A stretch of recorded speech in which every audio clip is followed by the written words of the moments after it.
ملک یومئذ للہ، اس دن راج ہوگا پھر صرف اللہ کا، کسی کے پاس کوئی اختیار نہیں ہوگا۔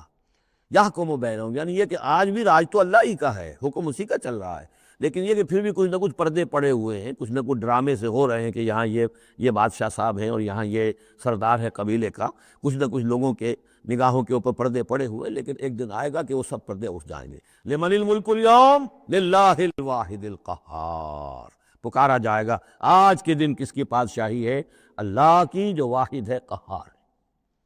یحکم بینہم، وہ ان کے مابین فیصلہ کرے گا۔ فالذین آمنوا وعملوا الصالحات فی جنات النعیم، تو جو لوگ ایمان لائے اور انہوں نے نیک عمل کیے ہوں گے وہ ہوں گے جنتوں میں، نعمتوں والے باغات میں۔ والذین کفروا وکذبوا بآیاتنا، اور وہ لوگ کہ جو کفر کی روش اختیار کریں اور ہماری آیت کو جھٹلائیں، فاولئک لہم عذاب مہین، تو ان کے لیے ہوگا اہانت آمیز، رسوا کن عذاب۔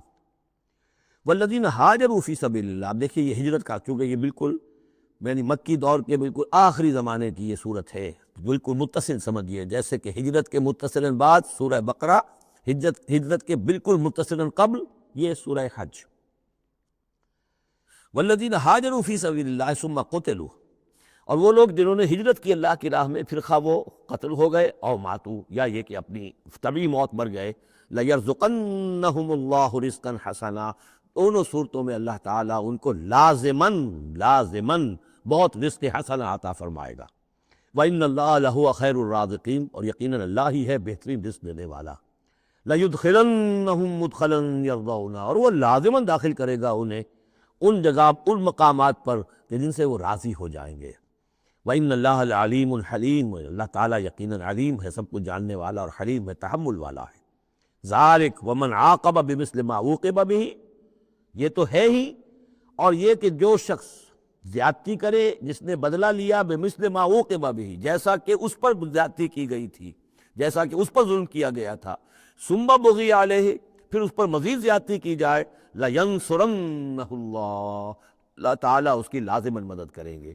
یعنی جو زیادتیاں ہو چکی ہیں مسلمانوں پر، اب ان کا حق ہے کہ ان کا بدلہ لیں، پھر اگر ان کی طرف سے اضافی زیادتی اور ہوگی تو پھر اللہ تعالیٰ کی طرف سے ان کی مدد کا پختہ وعدہ ہے۔ ان اللہ لعفو الغفور، یقیناً اللہ تعالیٰ عفو اور غفور ہے، معاف فرمانے والا، درگزر کرنے والا ہے۔ ذالک بان اللہ یولج اللیل فی النہار، اور یہ اس لیے ہے، یعنی یہ کہ اللہ تعالیٰ کا پورا یہ نظام کائنات کا اسی طرح چل رہا ہے، اسی عدل پر، انصاف پر۔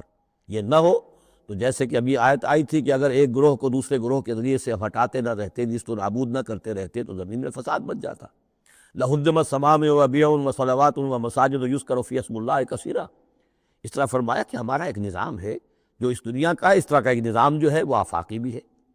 ذالک بان اللہ یولج اللیل فی النہار، یہ اس لیے کہ اللہ تعالیٰ رات کو لے آتا ہے دن میں پروتا ہوا، ویولج النہار فی اللیل، اور دن کو لے آتا ہے رات میں پروتے ہوئے، وان اللہ سمیع بصیر، اللہ سب کو سننے والا اور دیکھنے والا ہے۔ ذالک بان اللہ هو الحق، یہ اس لیے کہ اللہ ہی حق ہے، ذات برحق، جس کا حق ہونا قطعی ہے، یقینی۔ وَأَنَّمَا يَدْعُونَ مِن دُونِهِ هُوَ الْبَاطِلُ، اور جس کو وہ پکار رہے ہیں اس کے سوا وہ سب باطل ہے، آدر ہوا ہے، ان کی کوئی حیثیت نہیں۔ وَأَنَّ اللَّهَ هُوَ الْعَلِيُّ الْكَبِيرُ، اور یہ کہ یقیناً اللہ تعالیٰ ہی ہے سب سے بلند و بالا اور سب سے بڑا۔ أَلَمْ تَرَ أَنَّ اللَّهَ أَنزَلَ مِنَ السَّمَاءِ مَاءً، کیا تم نے دیکھا نہیں کہ اللہ نے اتارا آسمان سے پانی، فَتُصْبِحُ الْأَرْضُ مُخْضَرَّةً، تو زمین سبز ہو جاتی ہے، سرسبزی، شادابی نظر آتی ہے۔ ان اللہ لطیف الخبیر، یقیناً اللہ تعالیٰ بڑی ہی خفیہ تدبیریں کرنے والا اور ہر شے سے باخبر ہے۔ باریک بین بھی اس کے معنی ہے لطیف کے، اور خفیہ تدبیر کرنے والا۔ لہو ما فی السماوات و ما فی الارض، جو کچھ آسمانوں میں ہے وہ بھی اسی کا ہے، جو کچھ زمین میں ہے وہ بھی اسی کا ہے۔ وَإِنَّ اللَّهَ لَهُوَ الْغَنِيُّ الْحَمِيدُ، اور یقیناً اللہ تعالیٰ الغنی ہے، یعنی اسے کوئی احتیاج نہیں، الحمید ہے، اپنی ذات میں خود محمود ہے، ستودہ صفات ہے، اسے کسی حمد کی ضرورت نہیں۔ أَلَمْ تَرَ أَنَّ اللَّهَ سَخَّرَ لَكُم مَّا فِي الْأَرْضِ وَالْفُلْكَ تَجْرِي فِي الْبَحْرِ بِأَمْرِهِ، کیا تم نے دیکھا نہیں کہ اللہ تعالیٰ نے تمہارے لیے مسخر کر دیا ہے، تمہاری خدمت گزاری میں، تمہاری ضروریات کی بہم رسانی میں لگا دیا ہے ان سب چیزوں کو جو زمین میں ہے، والفلک، اور کشتی کو، تجری فی البحر بامرہ، جو چلتی ہے سمندر میں اور دریا میں اس کے حکم سے، ویمسک السماء ان تقع علی الارض، اور وہی ہے جو تھامے ہوئے آسمان کو کہ وہ گر نہ جائے زمین پر، الا باذنہ، مگر اس کے حکم سے۔ ان اللہ بالناس لرؤوف الرحیم، یقیناً اللہ تعالیٰ انسانوں کے حق میں بہت ہی شفیق ہے، نرمی کرنے والا ہے اور مہربان ہے۔ وَهُوَ الَّذِي أَحْيَاكُمْ، وہی ہے جس نے تمہیں زندہ کیا، یعنی پہلے تم مردہ تھے۔ سورہ بقرہ میں بھی آیت آپ دیکھ چکے ہیں، بالکل اس کے ہم وزن آ رہی، کیف تکفرون باللہ وکنتم امواتا فاحیاکم ثم یمیتکم ثم یحییکم ثم الیہ ترجعون۔ اب یہاں صرف یہ کہ کنتم امواتا کے الفاظ کو دوبارہ نہیں لائے، هو الذی احیاکم ثم یمیتکم ثم یحییکم، تم مردہ تھے پھر تمہیں زندہ کیا، پھر تمہیں موت دے گا پھر زندہ کرے گا۔ مردہ تھے یعنی یہ ہمارا وہ دور ہے جبکہ روحانی عالم ارواح میں ہم سے عہد لینے کے بعد ہمیں سلا دیا گیا، الست بربکم، اس کے بعد کسی کولڈ سٹوریج کے اندر تمام ارواح کو رکھ دیا گیا۔ وہ ہماری پہلی موت تھی، پہلی نیند تھی جو ہم سوئے رہے۔ اس کے بعد جاگے ہیں تو اس عالم خلق کے اندر کسی رحم مادر کے اندر وہ روح جو ہے وہ لا کر ایک جنین کے ساتھ جوڑ دی گئی، یہ ہمارا احیاء اول ہو گیا۔ اس کے بعد پھر یہاں ہم رہیں گے تو یہ زندگی ہے دوسری، اور اس کے بعد جب موت ہوگی تو احیاء یہ اماتہ ثانی ہو جائے گا، پھر اللہ اٹھائے گا بعد بعد الموت، وہ احیاء ثانی ہو جائے گا۔ یہ سورہ غافر میں مضمون آئے گا، اس کا کلائمیکس جو ہے سورہ غافر میں ہے۔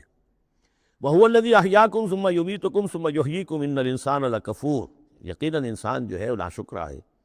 لِكُلِّ أُمَّةٍ جَعَلْنَا مَنْسَكًا هُمْ نَاسِكُوهُ، ہم نے ہر امت کے لیے ان کے قربانی کے طریقے، طور طریقے، عبادات کے آداب ہم نے مقرر کر دیے ہیں جو اس کی پیروی کرتے ہیں۔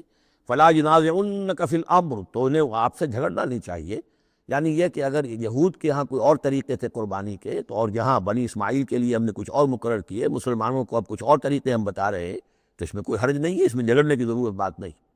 یہ پہلے پڑھ چکے ہیں اسی صورت میں کہ ہم نے ہر امت کے لیے منسک مقرر کیے ہیں۔ وَلِكُلِّ أُمَّةٍ جَعَلْنَا مَنْسَكًا لِيَذْكُرُوا اسْمَ اللَّهِ عَلَىٰ مَا رَزَقَهُم مِّن بَهِيمَةِ الْأَنْعَامِ فَإِلَٰهُكُمْ إِلَٰهٌ وَاحِدٌ فَلَهُ أَسْلِمُوا وَبَشِّرِ الْمُخْبِتِينَ۔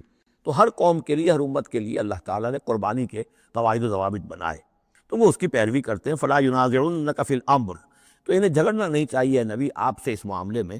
وَادْعُ إِلَىٰ رَبِّكَ، اور اپنے رب کی طرف آپ بلاتے رہیے۔ إِنَّكَ لَعَلَىٰ هُدًى مُسْتَقِيمٍ، یقیناً آپ تو ہدایت کے، سیدھی ہدایت کے راستے پر ہیں۔ وَإِن جَادَلُوكَ، اور اگر یہ آپ سے جھگڑے، قُلِ اللَّهُ أَعْلَمُ بِمَا تَعْمَلُونَ، تو کہیے بھئی اللہ کو بہتر معلوم ہے جو آپ کر رہے ہیں، میں جو سمجھتا ہوں حق ہے، جو حق میرے پاس آئے میں اس کی پیروی کر رہا ہوں۔ آپ اگر اپنی جگہ سمجھتے ہیں کہ آپ زیادہ حق پر ہیں تو ٹھیک ہے، آپ جانیں، آپ کا رب جانے۔ اللہ یحکم بینکم یوم القیامہ، اللہ فیصلہ کر دے گا تمہارے مابین قیامت کے دن، فیما کنتم فیہ تختلفون، ان تمام چیزوں کے بارے میں جس میں تم اختلاف کرتے رہے تھے۔ الم تعلم ان اللہ یعلم ما فی السماء والارض، کیا تم جانتے نہیں کہ اللہ تعالیٰ جانتا ہے جو کچھ کہ ہے آسمان میں اور زمین میں۔ ان فی ذالک کتاب، اور یہ ایک کتاب میں لکھا ہوا ہے، یہ وہی الکتاب ہے، وہی اللہ تعالیٰ کے علم قدیم کی کتاب ہے۔ ان ذالک علی اللہ یسیر، اور یہ چیز اللہ پر بہت آسان ہے، تمہیں مشکل معلوم ہوتا ہے۔ وَيَعْبُدُونَ مِن دُونِ اللَّهِ مَا لَمْ يُنَزِّلْ بِهِ سُلْطَانًا، اور وہ پوج رہے ہیں، پرستش کر رہے ہیں اللہ کے سوا ایسی چیزوں کی جس کے لیے کہ اللہ نے کوئی سند نہیں اتاری۔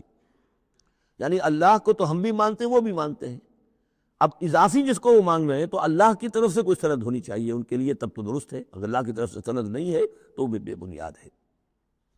وَمَا لَيْسَ لَهُم بِهِ علم، نہ صرف کوئی سند نہیں ہے، کوئی علم بھی نہیں ہے، کوئی معقول بات ہو، کوئی دلیل ہو، کوئی بنیاد ہو، کوئی منطق کے اندر، کوئی حقیقت کے اندر، بالکل بے بنیاد باتیں۔ وَمَا لِلظَّالِمِينَ مِن نَصِيرٍ، اور ایسے ظالموں کا کوئی مددگار نہیں ہوگا۔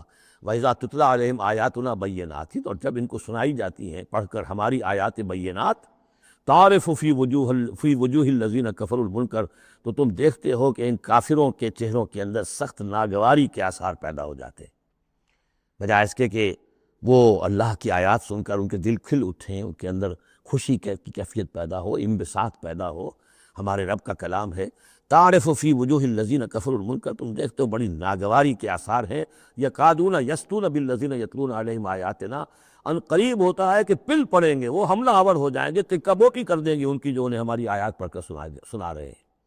قل افانبئکم بشر من ذالکم، ان سے کہیے تو کیا میں تمہیں بتاؤں جس قدر تمہیں ناگواری اس وقت ہو رہی ہے، تم پر بڑی سختی بیت رہی ہے اللہ کی آیات جو تمہیں سنائی جا رہی ہیں، کیا اس سے بھی زیادہ بری بات کون سی ہے بتاؤں؟ النار، وہ آگ جس کے کہ تم مستحق ہو رہے ہو اپنے اس کفر اور انکار کی وجہ سے۔ وعدہ اللہ الذین کفروا، اللہ نے وعدہ کیا ہے اس آگ کا کافروں سے، وبئس المصیر، وہ بہت ہی برا ٹھکانہ ہے۔ اب جو یہ آخری رکوع آ رہا ہے سورہ مبارکہ کا، اس کے ترجمے سے پہلے مجھے تھوڑی سی تمہیداً کچھ بات عرض کرنی ہے۔ یہ جو ایک دعوت رجوع القرآن کی ایک تحریک ہم نے شروع کی، اور الحمدللہ کہ میں اس میں اپنی زندگی کے لگ بھگ 35 برس اب صرف کر چکا ہوں، اور اسی کے پھر کوکھ سے تنظیم اسلامی اور تحریک خلافت نے جنم لیا ہے۔ اس دعوت رجوع القرآن کی جو بنیاد ہے، اور جس کو کہ میں نے ذریعہ بنایا ہے قرآن مجید سے لوگوں کو متعارف کرانے کا، اور قرآن مجید کے ذریعے سے دین کے جامع تصور کو لوگوں کے سامنے پیش کرنے کا، اور قرآن مجید کے ذریعے سے دین کی طرف سے جو بنیادی فرائض ہم پر عائد ہوتے ہیں اس کا ایک جامع تصور دینے کا جو میں نے کام کیا ہے، اس کے لیے ذریعہ میں نے بنایا ہے ایک منتخب نصاب کو، مطالعہ قرآن حکیم کا منتخب نصاب۔ یہ جو منتخب نصاب ہے یہ تقریباً کل قرآن کے 1/15 حجم کے اندر یوں سمجھیے کہ 2 پاروں کے لگ بھگ ہے، مائنس پلس کم و بیش 2 پارے ہوں گے۔ تو اس میں ان آیات کو لیا گیا ہے کہ جن میں ایک تو یہ کہ دین کا جامع تصور بہت مختصر الفاظ میں سامنے آ جائے، اور جو فرائض دینی ہیں جس کا کہ ہم سے باز پرس ہونی ہے، جس کے بارے میں پوچھ گچھ ہونی ہے، تو اس کا صحیح تصور ہمیں معلوم ہے۔ کوئی نماز روزہ یہ تو فرض ہے، سب جانتے ہیں، اس کے علاوہ بھی کوئی چیز فرض ہے، کسی چیز کے بارے میں ہم مسئول ہیں، ذمہ داری ہماری ہے یا نہیں۔ تو وہ جو منتخب نصاب ہے اس کے مختلف جو حصے ہیں، ہم کچھ حصوں سے گزرے ہیں، لیکن یہ میں آج سوچ رہا تھا کہ جیسے میں نے آپ کو بتایا تھا کہ حروف مقطعات کا معاملہ یہ ہے کہ 29 حروف ہیں یا 28 حروف ہیں عربی زبان کے الفابیٹس جو ہیں، شروع کے حصوں میں سے حروف میں سے بہت کم ہیں جو حروف مقطعات میں آئے، اور آخری جو حصہ ہیں اس کے تختی کے، اس کے بہت سے حروف ہیں، اکثر و بیشتر ہیں کہ جو حروف مقطعات میں آئے۔ تو یہ پہلی مرتبہ میرا ذہن ادھر گیا ہے کہ ہمارے اس منتخب نصاب میں بھی یہ چیز کوئی میرے پیش نظر نہیں تھی کہ جان بوجھ کر ایسا کیا ہو۔ زیادہ حصے اسباق وہی ہیں کہ جو نصف ثانی سے متعلق ہے، بلکہ قرآن مجید کے آخری حصے سے زیادہ جو ہے وہ اس میں مقامات اور آیات اور رکوع یا صورتیں شامل ہوئی ہیں۔ لیکن اس وقت اس کا تعارف میں یہ کرا رہا ہوں کہ اس کا ایک بڑا مرکزی درس ہے کہ جو اگلی جو یہ رکوع آ رہا ہے جو 6 آیات پر مشتمل ہے، یہ اس کا بڑا مرکزی درس ہے۔ یہ جو میرا منتخب نصاب ہے اس کے 6 حصے ہیں۔ نقطہ آغاز ہے سورۃ العصر، والعصر ان الانسان لفی خسر الا الذین آمنوا وعملوا الصالحات وتواصوا بالحق وتواصوا بالصبر۔ مختصر ترین صورت، جامع ترین صورت، انسان کی نجات کے یہ 4 لوازم ہیں: ایمان، عمل صالح، تواصی بالحق، تواصی بالصبر۔ پھر 3 اور مقامات ہم نے اس میں ایسے ہی جامع مقامات جس میں یہ چاروں چیزیں تقریباً بیان ہوئی ہیں وہ شامل کر کے وہ پہلا حصہ ہو گیا۔ اس کا ایک درس ہم گزر چکے ہیں سورہ بقرہ میں، آیت البر، اس کا درس نمبر 2 ہے۔ لیس البر ان تولوا وجوہکم قبل المشرق والمغرب۔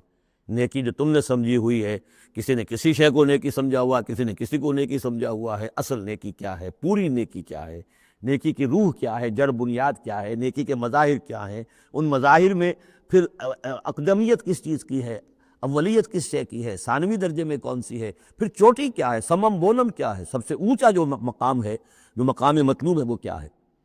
اسی طریقے سے پھر اس کا دوسرا حصہ جو ہے اس منتخب نصاب کا، اس میں کچھ ایمان سے متعلق مباحث ہیں۔ ایمان کن چیزوں کا نام ہے، کیسے ایمان وجود میں آتا ہے، تو اس میں سورہ فاتحہ بھی ہے، وہ بھی ہم پڑھ چکے ہیں، اور پھر سورہ آل عمران کا جو آخری رکوع کی آیات تھیں، ان فی خلق السماوات والارض واختلاف اللیل والنہار یہ بھی جو ہے لآیات لأولی الالباب۔ پھر یہ کہ ایک اور سبق اس کا وہ ہے جو اگلی جو صورت آج ہی ہم پڑھیں گے انشاءاللہ، سورہ نور کا جو 5واں رکوع ہے وہ بھی اس کا ایک سبق ہے۔ آج کے ہمارے اس حصے میں اصل میں 3 اسباق آ رہے ہیں کہ جو اس منتخب نصاب کے، اسی لیے میں نے مناسب سمجھا کہ اس منتخب نصاب کا آپ سے تعارف کرا دوں۔ پھر یہ تیسرا حصہ اس کا جو ہے وہ اعمال صالحہ، عمل صالح کی تفصیل کیا ہے، انفرادی سطح پر کیا عمل ہونا چاہیے، اجتماعی سطح پر کیا ہونا چاہیے، معاشرتی سطح پہ کیسے ہونا چاہیے، ریاستی سطح پر کیا ہونا چاہیے۔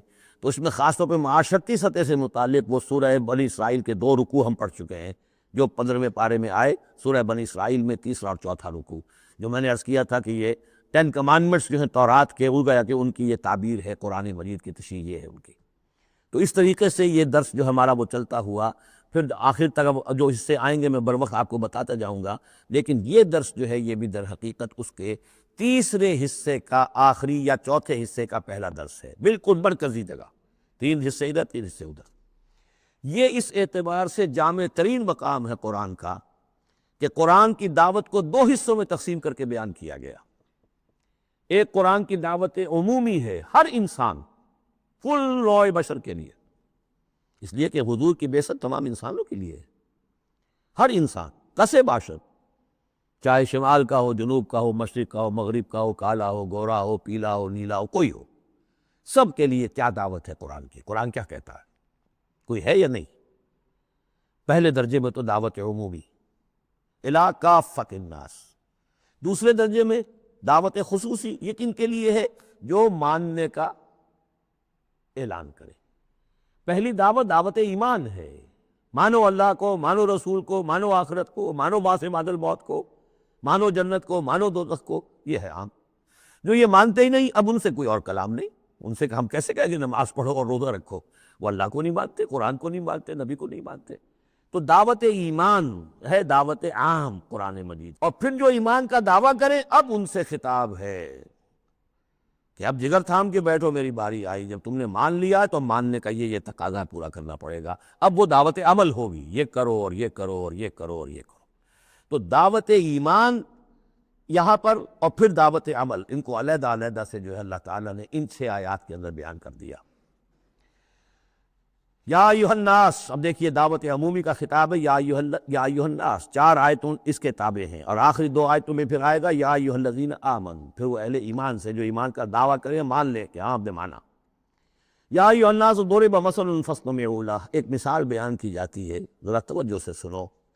ان الذین تدعون من دون اللہ لن یخلقوا ذبابا ولو اجتمعوا لہ، یقیناً وہ معبود جنہیں تم پکار رہے ہو اللہ کے سوا، یہ بت تمہارے جو، کیونکہ جو مخاطب اولین تھے وہ بت پرست تھے، لن یخلقوا ذبابا، یہ تو اس پر بھی قادر نہیں ہے کہ مکھی تک کو پیدا کر سکے، ولو اجتمعوا لہ، یہ جو کعبے میں رکھے ہوئے 360 کے 360 بت مل جل کر بھی ایک مکھی پیدا کرنا چاہے تو نہیں کر سکتے۔ سامنے کی بات تھی، تو صرف شعور دلانا تھا، جیسے حضرت ابراہیم نے بھی ان بتوں کو توڑ کے ذرا انہیں آمادہ کر دیا ایک دفعہ کہ وہ اپنے گریبانوں میں ڈھانکیں ضرور، ایک دفعہ حقیقت ان پر منکشف ہو گئی۔ اسی طرح یہ مثال دی جا رہی ہے، وہیں یسمعهم الذباب شیئا، اور یہ تو بات بہت دور کی ہے کہ وہ مکھی کو پیدا کریں، مکھی ان سے کوئی چیز چھین کر لے جائے، ان کے سامنے حلوے مانڈے رکھتے ہو، مکھیاں منمناتی ہیں، وہ تو مکھیاں بھی اڑا نہیں سکتے۔ ان یسمعهم الذباب شیئا لا یستنقذوہ منہ، تو اسے واپس چھین نہیں سکتے، حاصل نہیں کر سکتے۔ ضعف الطالب والمطلوب، بہت کمزور ہے طالب بھی اور مطلوب بھی۔ یہ ان 3 الفاظ میں قرآن مجید کا توحید کا جو عملی لب لباب ہے وہ آ گیا ہے۔ انسان جو ہے، جو بھی کسی بھی درجے میں باشعور انسان ہے، اس کا کوئی نہ کوئی آئیڈیل ہے، آدرش ہے، کوئی نصب العین ہے، جس کے لیے وہ بھاگ دوڑ کرتا ہے، محنت کرتا ہے دن رات۔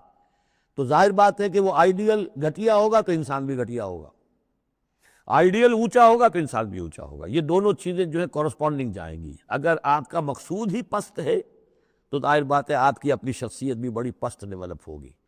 مقصود اونچا ہو، بلند، لیکن فرمایا ان کا تو جو مطلوب ہے وہ بھی ضعیف، تو طالب تو اور بھی ضعیف ہوئے۔ جن کا مطلوب وہ بنے ہوئے ہیں کہ جو مکھی تک نہیں اڑا سکتے، تو طالبوں کا کیا حال ہوگا؟ قیاس کن گلستان من بہار مرا۔ لیکن یہ وہی مضمون ہے جو سورہ بقرہ میں آ چکا ہے۔ وَمِنَ النَّاسِ مَن يَتَّخِذُ مِن دُونِ اللَّهِ أَندَادًا يُحِبُّونَهُمْ كَحُبِّ اللَّهِ، لوگوں میں سے کچھ ایسے ہیں جو اللہ کے مد مقابل بنا کر کچھ اور چیزوں سے محبت شروع کر دیتے جیسے کہ اللہ سے محبت کرنی چاہیے تھی۔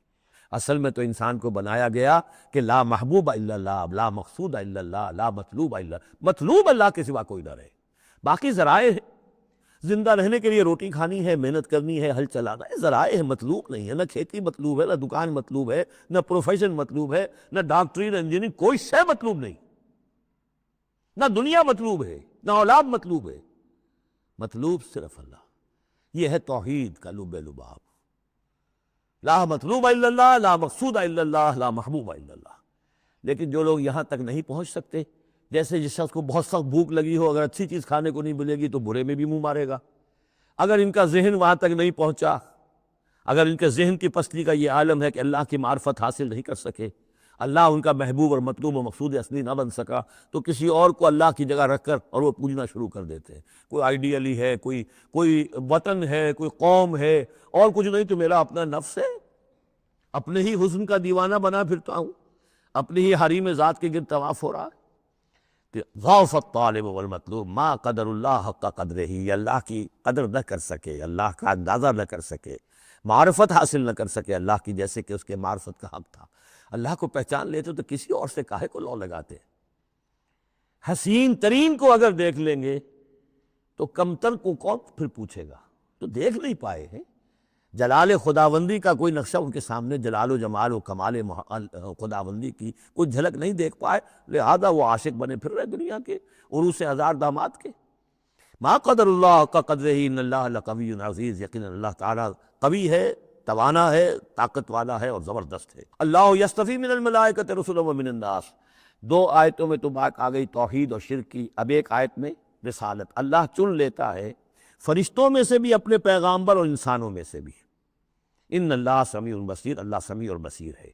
ادھر سے چن لیا جبرائیل کو اور اپنی وحی دے دی، ادھر سے چن لیا محمد کو صلی اللہ علیہ وسلم اور جبریل سے کہا کہ محمد کو پہنچا دو تاکہ محمد اپنے ابنائے نو کو، انسانوں کو لوگ پہنچا دیں۔ تو یہ گویا کہ دو لنکس ہیں، ایک فرشتہ رسول ملک اور ایک رسول بشر، جبرائیل اور محمد صلی اللہ علیہ وسلم۔ ان اللہ سمیع بصیر، اللہ تعالیٰ سب کچھ سننے والا اور دیکھنے والا ہے۔ یعلم ما بین ایدیہم وما خلفہم، وہ جانتا ہے جو کچھ کہ ان کے سامنے ہے، جو کچھ ان کے پیچھے ہے۔ وإلی اللہ ترجع الامور، اور پھر تمام معاملات اللہ ہی کی طرف لوٹا دیے جائیں گے۔ یہ آخرت آ گئی، توحید، رسالت، آخرت، یہ ہے ثلاثی، یہ امور ثلاثہ ہے جن پر ایمان کی دعوت، اور یہ دعوت ہے یا ایھا الناس، اے بنی نوع آدم، اے انسانوں۔ اب بات ہے دوسرے مرحلے پر، جنہوں نے کہا اچھا جی ہم نے مانا اللہ کا، مانا رسول کو، مانا ہم نے آخرت کو، بعث بعد الموت کو، ہم تسلیم کرتے ہیں انا للہ و انا الیہ راجعون۔ تو اب ہے عمل کا مرحلہ۔ یا ایھا الذین آمنوا، اے وہ لوگوں جو ایمان کا دعویٰ کر رہے ہو، اقرار کر رہے ہو۔ اب بات بدل گئی، اب دیکھیے فعل امر آ رہے ہیں، پہلے میں فعل امر کوئی تھا ہی نہیں سوائے اس کے کہ ضربت مثلا فاستمعوا لہ، بس وہ ایک فعل امر آیا تو ذرا بات توجہ سے سنو، باقی کچھ نہیں۔ حقائق بیان کر دیے، توحید، رسالت، معاد۔ اب جو لوگ ان کو مانتے ہیں، یا ایھا الذین آمنوا ارکعوا واسجدوا واعبدوا ربکم وافعلوا الخیر لعلکم تفلحون،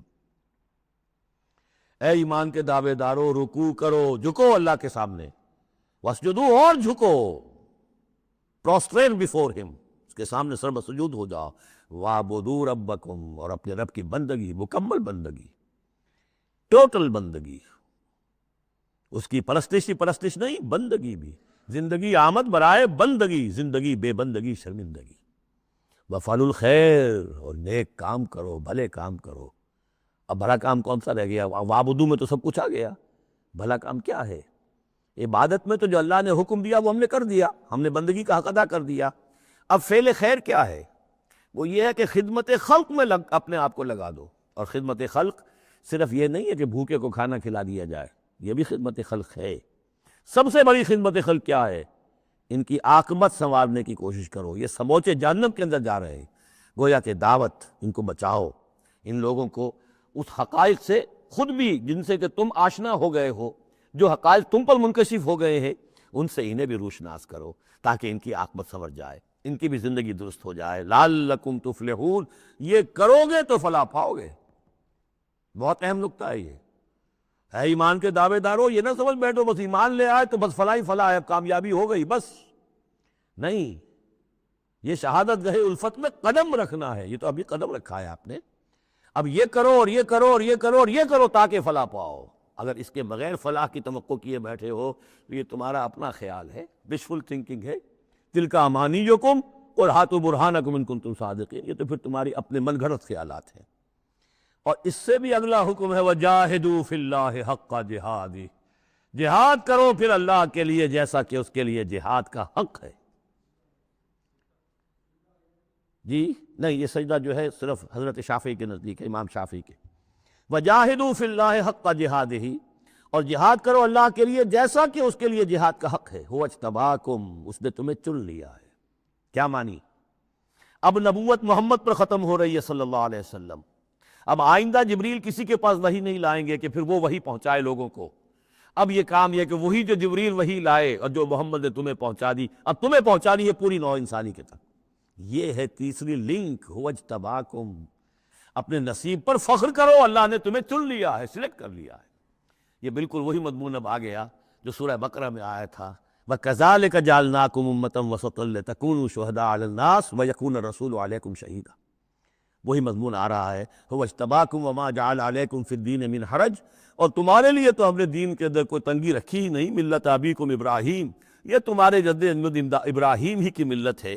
هُوَ سَمَّاكُمُ الْمُسْلِمِينَ، اسی نے تمہارا نام مسلم رکھا ہے، اللہ نے تمہیں اس مسلم کا خطاب دیا ہے۔ حضرت ابراہیم نے بھی یہی کہا تھا، ربنا وجعلنا مسلمین لک ومن ذریتنا امۃ مسلمۃ لک، ہماری امت میں سے بھی ایک امت مسلمہ اٹھائی ہو، من قبل وفی ھذا، اس سے پہلے بھی اور اس میں بھی، لیکون الرسول شہیدا علیکم وتکونوا شہداء علی الناس، وہی مضمون جو سورہ بقرہ میں تھا، وکذالک جعلناکم امۃ وسطا لتکونوا شہداء علی الناس ویکون الرسول علیکم شہیدا۔ فرق کیا ہے؟ وہاں پہلے امت کا ذکر ہے پھر رسول کا ذکر، یہاں پہلے رسول کا ذکر ہے پھر امت کا ذکر۔ لِيَكُونَ الرَّسُولُ شَهِيدًا عَلَيْكُمْ وَتَكُونُوا شُهَدَاءَ عَلَى النَّاسِ فَأَقِيمُوا الصَّلَاةَ۔ بس اس کو اپنی پوری طرح سمجھنے کے بعد اب بسم اللہ کرو، قدم آگے بڑھاؤ، تو سب سے پہلے قدم کہاں بڑھاؤ گے؟ فَأَقِيمُوا الصَّلَاةَ وَآتُوا الزَّكَاةَ، نماز قائم کرو، زکوٰۃ ادا کرو، وَاعْتَصِمُوا بِاللَّهِ، اور اب اللہ کے ساتھ چمٹ جاؤ، اللہ کے دامن سے وابستہ ہو جاؤ۔ ہوا مولاکم، وہ تمہارا مولا ہے، مددگار ہے، پشت پناہ ہے، حمایتی ہے۔ فنعم المولا ونعم النصیر، کیا ہی اچھا ہے حمایتی اور کیا ہی اچھا ہے مددگار۔ بارک اللہ لی ولکم فی القرآن العظیم ونفع